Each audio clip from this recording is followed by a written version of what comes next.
About a week ago at this point, we finally saw the long-awaited new episode of Content Cop, and this one was on Brian Lee, otherwise known as RiceGum on YouTube. After this well-crafted 30-minute video came out, I saw a ton of people claiming that this was it. RiceGum was over and his YouTube career was done for. But now looking at his YouTube stats, he's still gaining new subscribers and doing very well for himself. So what happened? Well, today I'd like to talk a little bit about Brian, Content Cop, and how some of iDubbbz's fans treat him as if he's a godlike figure. Content Cop is the biggest non-music related series on all of YouTube, with the average episode getting over 10 million views. The show breaks down channels that the show's creator Ian has a problem with, and having one made on you can definitely have a negative impact on your YouTube career. RiceGum is the first person to fall victim to one of these Content Cops in over half a year. And since the last one, it's almost like there's now a feeling around the series that if you're the next target, you're done for. No coming back.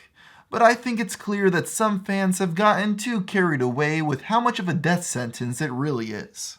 First of all, people need to stop claiming that having a Content Cop done on you is an automatic death sentence for your channel. When the RiceGum one came out, everyone was quick to point out that RiceGum was losing subscribers. But now that the dust has settled a little bit, let's take another look. As you can see, he only lost followers for a whopping 3 days, then he went back to gaining again. On top of this, his views are way up, with his last 4 videos that have milked this drama getting double what his content usually receives.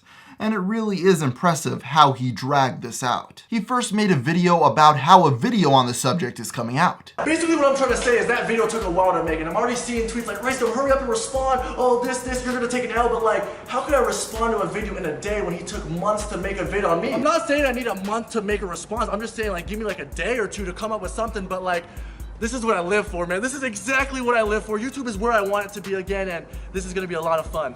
Next, he made a video about how a diss track is coming out. We're currently here at the studio. I just finished up, and I feel like you guys deserve a little preview. Obviously, tomorrow morning, I'm gonna be up early. I'm so tired, but we're filming the music video tomorrow, and then the official music video drops. But let's give him a little sneak peek. He then made another video saying that he needed a little bit more time with the diss track, but here's a little sample of it. Alright guys, before you guys get mad at me, please hear me out. How do you guys expect me to process a 30-minute video just tearing me apart? That shit's kind of depressing, and then thinking of a response video, then filming a response video, then editing half of it because, T-Wop edited the other half, shout out to him, and then making a full song, hitting the studio, recording the song, and then recording the music video, and then getting that edited all in 5 days. It's only been 5 days. This is something that's guaranteed millions and millions of people are gonna see. I just want to spend a little bit more time on it. Then finally, he actually came out with the diss track. Contrary to what other people are saying that this entire situation hurt RiceGum, I on the other hand think it actually may have helped him a little bit with how many views all these videos received. So why is it that sometimes a Content Cop hurts a channel really badly, but then on other occasions it doesn't really affect him at all?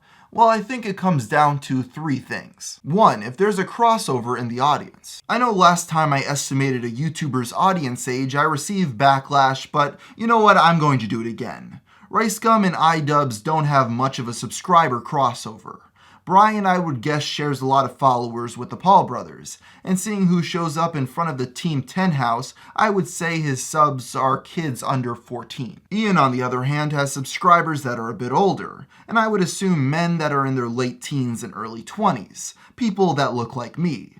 The reason I bring this up is that unless the Content Cop is being seen en masse by RiceGum followers, iDubbbz more or less is just preaching to the choir and no fans will be lost. Number 2, if the arguments used against him have not been heard before. Another reason why some Content Cops are more effective than others is how well known the arguments against the said individual are. In the case of Leafeus here, no one up to that point had very effectively pointed out how this man that makes fun of others is very self-conscious about not having a chin. This was not a well-spread point at the time, leading for it to be more effective. As for the RiceGum video, I knew about most of the stuff Ian pointed out, and I don't even follow RiceGum closely. The cell phone incident and the incriminating livestream videos were already well spread, so they didn't have as much of a punch. Finally, number 3, how severe the crimes were. This is obvious, but the amount of backlash also depends on how terrible the things you've done are.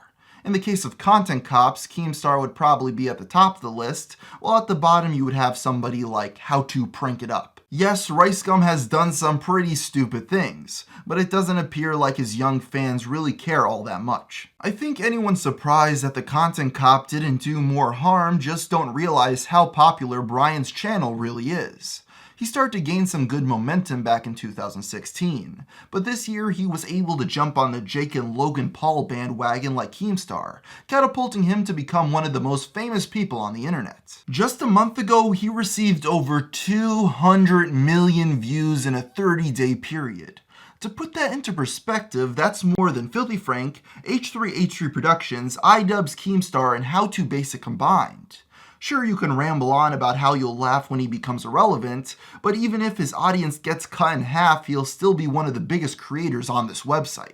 In conclusion, this idea that we're all going to just sit around and see the rapid downfall of RiceGum is naive. At the very least, he's probably going to be around for a couple more years, and at the most, he may stick around for good.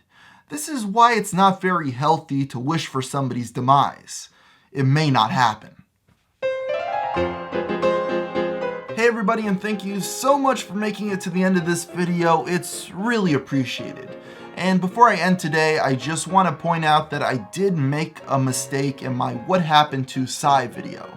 I said at the end that the most viewed video on YouTube was See You Again by Wiz Khalifa, but that is no longer true. As of a few months ago, Despacito actually beat that out, and that is now the most viewed video by, I think, 1 billion clicks.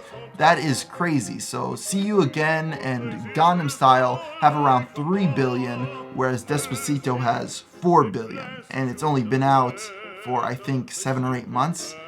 It's crazy. The reason I made that mistake was because I remember it being See You Again in the back of my head. Then I searched it and I found an article that said that, but I didn't realize that that article hadn't been updated in a while, so it was wrong as well as me. My mistake, my bad. Despacito being number 1 does make a lot of sense though, considering in my side video I mentioned that music that's in a non-English language that takes off in America usually is really big all around because it's able to transcend language barriers. So yeah, that definitely does make a lot of sense, and I'll wrap up the video right here. I apologize for that mistake.